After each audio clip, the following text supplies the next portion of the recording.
여러분 안녕하십니까, 진성호입니다. 지금 온 나라가 대장동으로 술렁이고 있습니다. 화천대유의 천문학적 수익에 입이 딱 벌어집니다. 지금 7천억 8천억을 부당 이익을 챙겼다는 얘기가 나옵니다. 그런데 그중 50억이 곽상도 의원 아들의 퇴직금으로 지급된다는 것 때문에 지금 청년들은 분노하고 있습니다. 50억에 이 정도면 7천억 8천억에 얼마나 큰 분노가 일겠습니까? 자, 지금 서울중앙지검이 밀려서 하는 것인지는 모르지만 유동규 전 성남도시개발공사 사장 직무대행의 구속영장을 청구했습니다. 이제 화천대유 관계자들 줄줄이 소환될 것으로 보입니다. 그러면 이재명은 무사하겠습니까? 그런데 시간이 지금 묘합니다. 10월 10일 민주당 대통령 후보가 확정됩니다. 그런데 어제도 부산, 울산, 경남에서 이재명은 대승을 거두었습니다. 압도적인 표차로 이낙연을 눌렀습니다. 제가 볼 때는 큰 문제가 없는 한 이재명이 후보가 되는 것은 시간 문제입니다. 자, 그래서 이재명이 후보가 된 뒤에 대장동에 뭐가 빵 터져서 이재명이 대통령 후보직을 수행하지 못할 지경에 이르면 어떻게 될까? 이런 예상이 나오고 있습니다. 검찰을 믿어야 할까요? 그러나 검찰이 아니라도 사건은 터질 수 있습니다. 바로 언론입니다. 자, 지금 검찰 수사를 하는 이유 중에 하나가 정영학 회계사, 화천대유의 핵심 인물인 정영학 회계사가 내놓은 19개의 녹취 파일 등입니다. 그런데 검찰이 이름에도 불구하고 수사를 제대로 하지 않는다면 정영학 회계사는 언론에 터뜨릴 것 같습니다. 이미 지인들한테 사본을 다 보냈다고 합니다. 내 신변에 이상이 있으면 터뜨려라. 자, 그래서 이재명이 결국은 민주당의 내년 대선 후보를, 대통령 선거를 망칠 거라는 전망이 나옵니다. 자, 과거 이 새누리당 대변인 등을 지냈던 이상일 전 의원이 방금 전 논평을 냈습니다. 이걸 보면 민주당에서 정말 곡소리가 날지도 모르겠습니다. 어떤 내용일까요? 진성호의 융단 폭격 시작합니다. 더불어민주당을 융단 폭격합니다. 방송에 앞서 아직 진성호 방송에 구독자가 아니신 분들은 붉은색 구독 버튼 눌러주십시오. 더 좋은 방송으로 보답하겠습니다. 자, 지금 윤석열 캠프 공보실장을 맡고 있는 이상일 전 의원이 민주당 이재명 후보의 제주와 부산, 울산, 경남 경선 승리에도 불구하고 대장동 개발 특혜 의혹과 관련해 민주당 내부에서 후보 교체론이 곧 제기될 것이라고 경고했습니다. 아니, 오히려 이재명이 후보가 되는 게 저는 더 좋을 것 같습니다. 본선에서 무너지는 것이 시간적으로 손서볼 수 없기 때문입니다. 과연 후보 교체가 가능할까요? 아무튼 지금 대장동이 내년 대통령 선거를 좌지우지할 거라는 말이 나오는 이유입니다.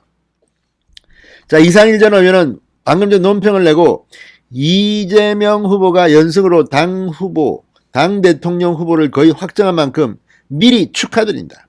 대장동의 진상이 드러나면 민주당엔 후회와 한탄이 가득할 것이며 후보 교체론이 분출할 것이다. 이렇게 전망했습니다. 자, 이재명 후보 어제 부산시 부산항 국제전시 컨벤션센터에서 열린 민주당 부산, 울산, 경남 지역 경선에서 19,698표, 55.34%의 엄청난 득표를 기록하면서 이제 이 분위기를 잡아가고 있습니다.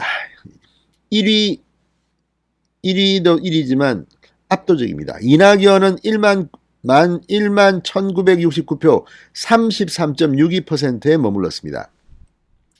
이재명 후보의 누적 득표율은 53.41%에서 53.51%로 소폭 상승했습니다. 이낙연의 누적 득표율은 34.57%, 이제 18.84%라는 격차를 이낙연이 남은 일정에서 뒤집는다는 것은 불가능해 보입니다. 자, 이와 관련해서 이상일 전 의원은 이재명 후보는 이날 환희의 축배를 들겠지만 민주당 내엔 기뻐하기보다 근심 걱정하는 일도 적지 않다고 한다. 이 후보가 성남시장 시절의 당군 이래 최대 치적 사업이라고 자랑한 대장동 개발이 당군 이래 최대의 부패 사건임이 확인되고 있기 때문이다. 대장동 비리는 이재명 게이트가 명백하다. 이 후보가 대장동 사업을 내가 설계했다. 대장동은 나의 치적이다. 최대 치적이다라고 말한 것은 국민들은 기억한다. 이 후보가 대장동 사업의 핵심 인물 중 한 명인 유동규 전 성남도시개발공사 기획본부장을 측근이 아니라며 손절하려고 애쓰지만 그건 자신이 몸통임을 숨기려는 얄팍한 꼼수라는 것을 세상은 다 안다라고 꼬집었습니다. 자, 이상일 전 의원은 검경의 수사와 언론의 추가 의혹 제기로 민심이 흔들리면 후보 교체론으로 여권이 자중질환에 빠질 것이다, 이렇게 바라봤습니다. 자, 검경 수사와 별개로 언론은 유동규 위선을 철저히 파실 것이다. 그러니까 권력 수사를 믿을 수는 없지만 언론은 믿을 수 있다는 겁니다. 자, 이 후보가 게이트의 정점임을 짐작케 하는 충격적인 사실들도 언론 취재로 드러날 것이다. 이때 민심은 더 부글부글 끓을 것이며 이 후보에 대한 국민의 분노지수는 올라갈 것이다. 민주당에선 싸늘해진 민심에 불안감을 느낀 이들이 후보 교체론을 들고 나와 이재명 후보 측과 충돌하고 당은 대혼돈에 빠질 가능성도 충분히 있어 보인다. 그러니까 이재명이 되고 그 다음에 뭐가 터져가지고 민주당이 내분이 일어나야 됩니다. 이재명 후보의 당 대통령 후보 등극이 민주당을 대선 참패와 몰락의 길로 이끌 것이라는 관측이 야권뿐 아니라 여권에서도 나오는 건 이런 까닭에서다. 이라이언 캡은 지금 공개적으로 경고하고 있습니다. 자, 이상일 전 의원은 대장동 아수라판의 추악함과 몸통이 드러나면 민주당은 이 후보를 대통령 후보로 선출한 것을 후회하고 한탄하는 이들로 극심한 내용에 빠질 것이다.